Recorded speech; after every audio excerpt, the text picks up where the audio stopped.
Today, I'm joined by Sumiko, an ADHD coach, and we're exploring how ADHD shows up in high functioning women, particularly those who feel capable on the outside but internally overwhelmed. I'm especially curious about the overlap between ADHD and nervous system regulation. Welcome, Sumiko. Thank And you. thank you for being here today. And before we deep dive, could you tell us a little bit about yourself? That I know that you are a yoga teacher and now you're an ADHD coach, and I would love to understand what led you to ADHD coach. Okay, yes, I'm Sumiko. I'm an ADHD coach, and also I still teach yoga too. So through my own late diagnosis, my own struggle that finally made sense. So that's when I started to dig deeper into the ADHD and how it was causing the challenges that I didn't know the reason why it was. And when I understood how differently my brain was wired, I could stop fighting against my own brain and started to work with my own brain, and that helped much differently. It did. Sorry, I'm a little bit nervous at the moment, so I'll relax a little bit later. But yeah, so by learning and working with my brain made such a difference in how I was living myself, how I was feeling about myself. So from this difference that I was noticing and feeling, I wanted to help others as well who might be in the same situation where they might be blaming themselves for the challenges that they are facing. And when they understand how their brain actually works, yeah, it changed everything. Oh, that's brilliant. Better understanding our brain and working with it. I think we all need to get in that zone, and that sounds really interesting. Yeah. And Yeah. in terms of ADHD, I know a little bit about ADHD because I hear I've got a daughter, she's 6, and I hear a lot of children around me being diagnosed with ADHD, but also the parents. But I have very little knowledge of ADHD, so I understand it's often described as a focus issue. How do you understand it? Yes, the ADHD tend to be misunderstood quite largely because people tend to think that the ADHD is something about people who can't sit still and focus. And the name suggests so as well. So it's quite misunderstanding about what the condition is really. And so that people tend to assume what they think about the condition and what they see in some people, and they kind of come to the conclusion of what the ADHD is about, which often tend to be quite different from what people might be experiencing. So if you think of the ADHD like an iceberg, what you see at the top is just a tiny percentage of what's actually happening. So a lot of things is happening underneath internally that people can't see.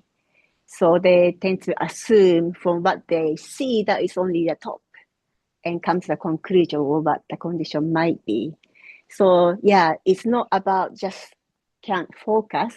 There's a lot more happening too. Yes. Underneath, like beneath the Yeah. surface of the iceberg. That's a really good analogy to understand it. And how much of it actually is about the nervous system regulation rather than attention? Yeah, so the ADHD, basically we have the differences in how the brain function and wires. So that basically the executive functioning, where it is help for planning, organization, emotional regulation, and problem solving, all these areas are affected. So like emotional regulation as well, like when something feels hard, it feels a lot harder. Like emotions tend to feel a lot more greatly and deeply. And the negative emotion are easy to get to, but harder to get out. And the negative emotions are not really helpful, but really stimulating. So it's easier for people to tend to stay as well in the emotion, even though when it's not helpful. So often that we might be using like the stress or anxiety or the pressure or negative self-talk to get things done because we feel like we need something to motivate us to get things done because the challenge is the executive functioning. We're helping you to get things done. But because there's a challenge there, we tend to kind of like grab something that may work, maybe worked once, like deadline, pressure, and then you get things done. And we tend to over relying on those unhealthy coping mechanisms to get things done.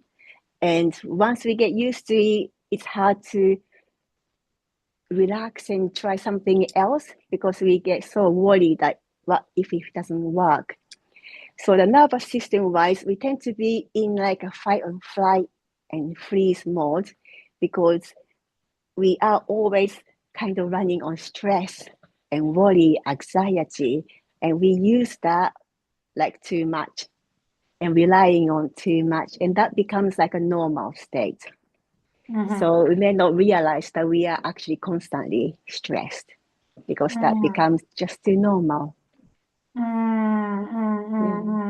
And I'm just curious, what's the alternative, instead of relying on stress and deadline, and what's the alternative? Yeah, because what we tend to rely on is like, okay, we need motivation, or we need that willpower, or we need dedication to get things done. And we tend to rely on those kind of source that is not constant.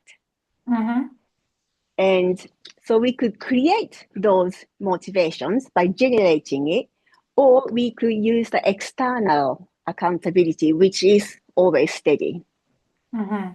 So instead of like waiting for the deadline pressure to get starting, to get things done, but because you're working on a stress level of high stress level, it's not really easy or relaxing or fun, and you may not have enough time to get things done too. So you could be creating something like external accountability by telling people who are maybe someone who is like a coach or someone who is not just like friends or family, so that you feel like you want to stick to, and having a regular like a meeting or Yeah, check-in session to keep going with this it's like speed and peer momentum. motivation, which is not related or running on stress and adrenaline, but finding a new way to re-engineer. Yeah, that's really that's a really nice way of re-engineering it. Yeah. Yeah, so there's like a study has done in American Society of Training and Development, and they found that this accountability that you tell someone about your goal that has a 65% of success rate by committing to someone. Yeah. And if you have a specific accountability appointment with that person that you have committed, and this rate go up to like 95% of success rate or completing it. That's So you could amazing. yeah, 95. yeah. Wow. So you could Yeah. basically just generate those external accountability yourself. Yeah. Yeah. Yeah, Yeah. And they are not fueled by stress or anxiety, and right. it's a more Yeah, positive driver. Yeah. yeah. Also, there's quite a few more actually, depending on what works best for you. So the body doubling is a really great way for many of the people with ADHD to get started and stay at the task. So by having someone physically next to you, or you could use the online source, it's called Focus Mate, and you could do that like free. You could book the session, like let's say 1 hour, you commit to someone for like first 2 minutes of the 1 hour session. I'm gonna work on the presentation, and then someone will be also like committing something that they're gonna do in that session. And you're gonna be working with a video on so you can see each other working. And at the end, feedback of how it went. So that kind of accountability, body doubling works as well, especially when people know what they need to do, but it's hard to start. Yeah. And sorry, there's a lot more that you need to stop me because I can keep going forever. There's another issue with like maybe hard to start. It could be relating to maybe you're not crystally clear on what to do exactly. Like if you have any unclear, vague ambiguity around that task that you need to do, it does lead to procrastination. So when you become clear on what to do exactly, then that will help to get the brain to switch on the action mode to get things done. So whether making it the small, teeny tiny task that you know what to do exactly. So it's not like, okay, I'm gonna write the blog, because if you don't know the title, what to write exactly, that's an ambiguity. But if you say, I'm gonna switch on the computer, then okay, I can do that. So that will help to get started too. So it's all about doing the first step. Yeah. Like starting is hard. And depending on the task, because our ADHD brain is fueled by that genuine interest. If you're interested in something, like once you start, it's hard to stop. So yeah, stopping may become an issue, but yeah, depending on what. I think I've got ADHD too, because when I start speaking about the nervous system, That's it. Yeah, it's hard for me to stop. that's it. Yeah, because there's so many you want to share. So you're so passionate about it, and you enjoy talking about it. So yeah, it's hard to stop. In terms of high functioning women and burnout, I work with capable, high achieving women who feel wired yet exhausted. How often do you see undiagnosed ADHD sitting underneath burnout? Quite a lot, actually, especially like women with ADHD have a significantly high percentage of getting a burnout. Even just general with ADHD people, I think it's about like 90% of people who have burnout. So and the women, it tend to be a lot higher because we tend to mask very well, and we look capable and successful, and we keep going because we are so resilient. But that, of course, leads to a burnout eventually if you keep going that way. Plus, now we have more responsibility that we have to carry, because the society also expects the women to take on a lot more. I can relate to that. Yeah. So not only like taking care of the children or elderly parents, you might be still working, you might be managing a household, maybe social activities, and there's so many that we tend to take on. And we might have difficulty with boundary. So we may just like do it anyway, even though when we don't have the capacity to. We could be people pleasing, so we don't want them to get disappointed. So we do it even though we are already depleted. So there's quite a lot of reason why it could lead to a burnout. I see so many, I'm smiling because I see so many of my clients who are either in burnout or just on the verge of it, and boundaries, people pleasing. I do wonder whether it's part of the way we are brought up or educated, if that has an influence. Do you know what could be, and that's in relation with ADHD, what do you think it comes from? Because we talk more about it these days than I've ever heard of before. maybe because it has always been around and we never really didn't address it, or maybe there's more of it these days. What do you think? Yeah, there's more understanding now, and so that we are now like connecting those dots as well. And also that we know like what else that exact uh, I can't remember the word exactly, but increase the ADHD symptoms. So like environment may affect the severity of the ADHD symptoms, also the hormone like perimenopause, during the periods or menopause, they affect as well.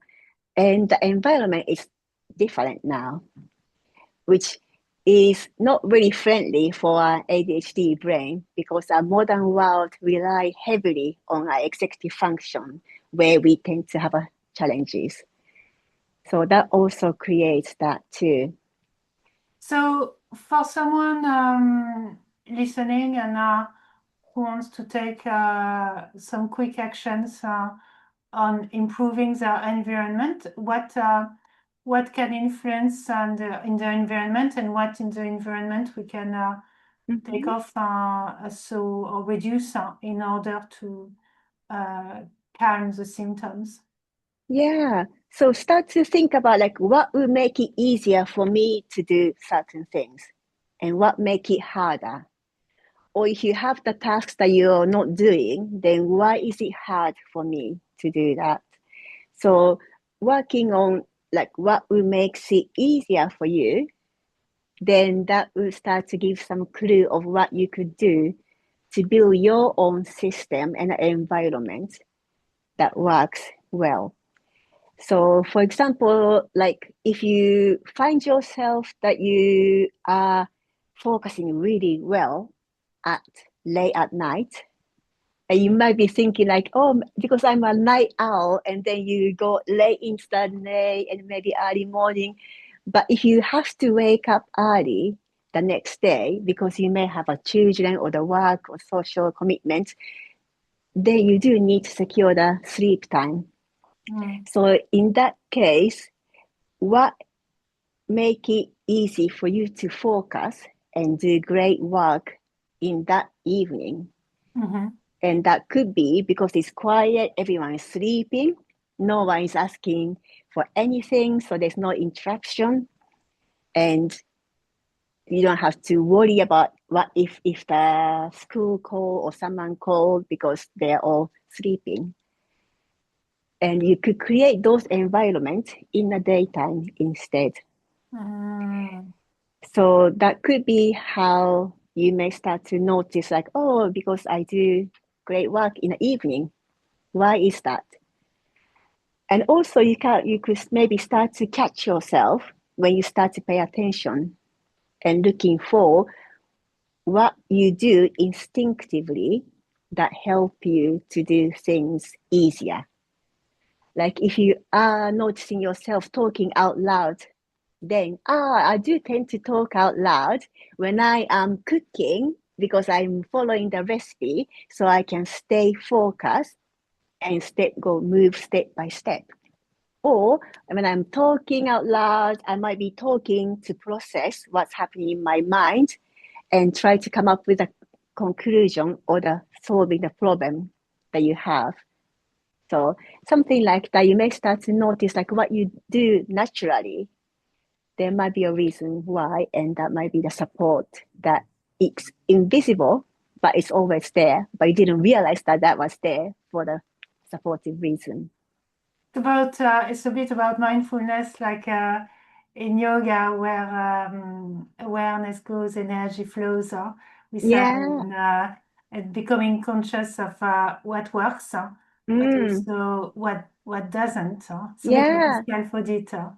Yeah, that's it. When you start to be aware of it, it starts to become like visible when it was like hidden and couldn't see before. Yeah. Yeah. Okay. In terms of masking and coping, what are some coping strategies that look successful on the outside, but are actually costly long term? Yeah, it's like perfectionism. Like Mm, you try to be perfect or try to achieve the level that is unrealistic. It mm, could be your expectation that you set it yourself, or you think that others are setting it for you because you keep managing it from outside view because you are working hard, you're successful, you're driven, and you're managing, but underneath you might not be, or you might be really struggling to get to that level because that's not sustainable and achievable, really. mm, And also, it could be like imposter syndrome. Like, mm. what if someone find out, like, I am really filling the blank, whatever it might be. So you might be feeling like you need to put extra effort and a care to prove yourself to yourself and others. Mm. And other thing could be like feeling inadequate because you have been struggling with something like even simple and seemingly easy, where you feel like everyone else do it no problem. So you might be having those like not enoughness or inadequacy that you feel. So you have to kind of go over the top to prove yourself and others that you're worth it, really. I'm smiling when you say that because I I try to control my social media browsing, but it's something which is often said about the problem of social media, and I get that as well. It's like I see some posts and it's like, oh my goodness, this is so wonderful. Huh? I think everyone can fall in that. It's Yeah. easy to fall in that pitfall. Huh? Yeah, Yeah. Or it could be show up as like a hyper achiever. So yeah, you're like achieving more and more and more and more. And you feel like you have to do more for you to feel happy or satisfied or whatever it might be. But you keep just going one to the other. yeah. So that could be also how it could show up. Yeah, yeah, yeah. Yeah. And in terms of what's the cost for that, I mean, masking and coping, how does masking affect women emotionally? It is draining because you have to put a lot of effort and energy to mask. And because your standard is so high, you're constantly working, constantly rushing, constantly feel like you're still behind because you got a lot more things that you want to do that is not, realistic level compared to what actually you have. Like we all have 24 hours a day, Mm, but we tend to want to do more. So that yeah, is not, sustainable. So you become so exhausted, depleted, maybe resentful, and you might feel depressed, or you may have burnout, but you might be still having like a high functioning burnout that you're still keep going anyway because that becomes like normal for normal. you. Mm, And yeah, using like unhealthy coping mechanism, whether it could be like shopping or spending or eating or alcohol, coffee. yeah, Yeah. yeah, yeah. Yeah, I see what you mean. I see what you mean. And for someone who is listening today and recognize herself in this conversation or himself, what's one realistic shift they Mhm. could experiment this week? If there was only one thing they can change, what would it be? Yeah, the one thing I would suggest would be curious and not being judgmental about yourself because people tend to carry a lot of shame and guilt, and they may have like an internal dialogue of something really highly critical about yourself, judgmental about yourself. So when you notice something, just be curious instead of judging. If you're judging, then notice that. Sometimes easy way to catch yourself doing that is when you use the word should. When you're saying should, it normally means like you're judging or criticizing, or you are trying to fit into the way of things that is probably not meant for you.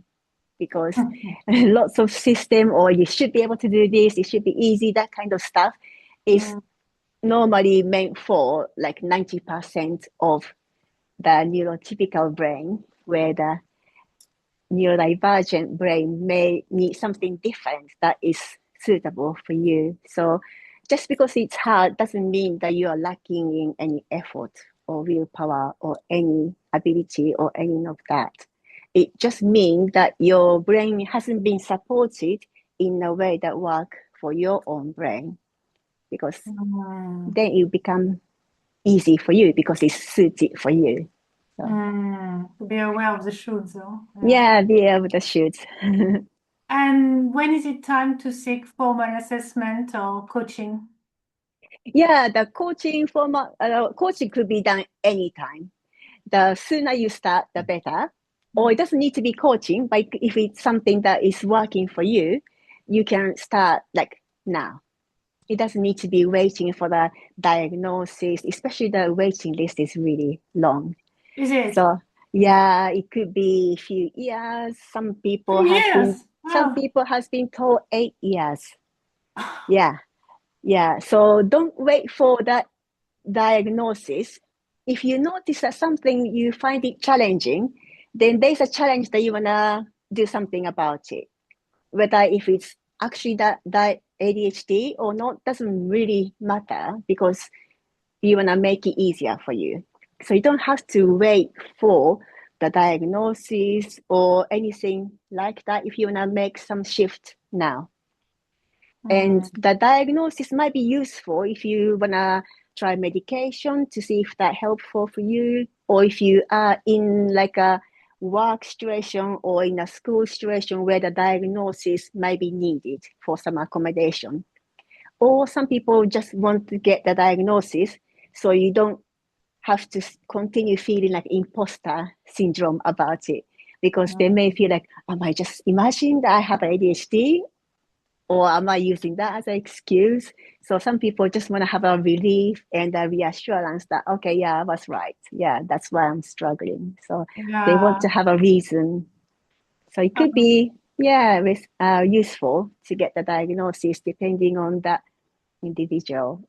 Yeah, But I'm someone I can relate to that because I'm led a lot by my emotion, but I like having a scientific approach as well. So when I see things on paper, I'm like, oh yeah, that's what I felt, but that's also yeah. how it is. And last question, Mhm. as before we close this, where can people find you?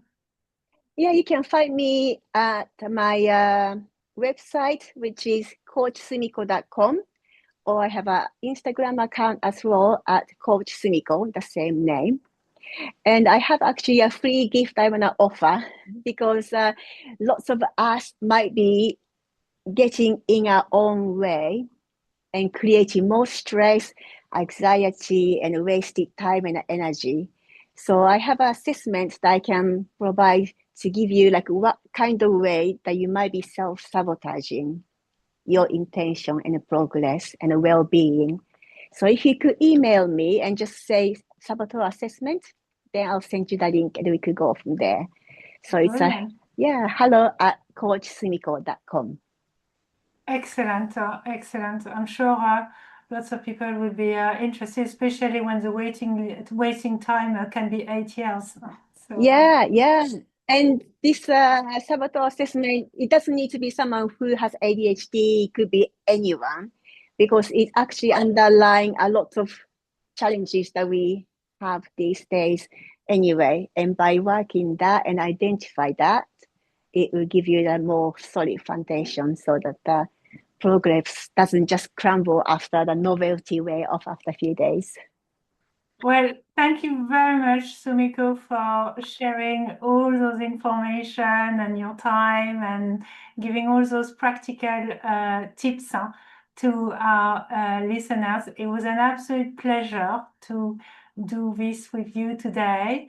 And so now, if people need your details, they can contact me, and I'll be happy to share those. If you need, feel free to get in touch. Thank you very Yeah, much. Bye bye. thank you. Thank you so much.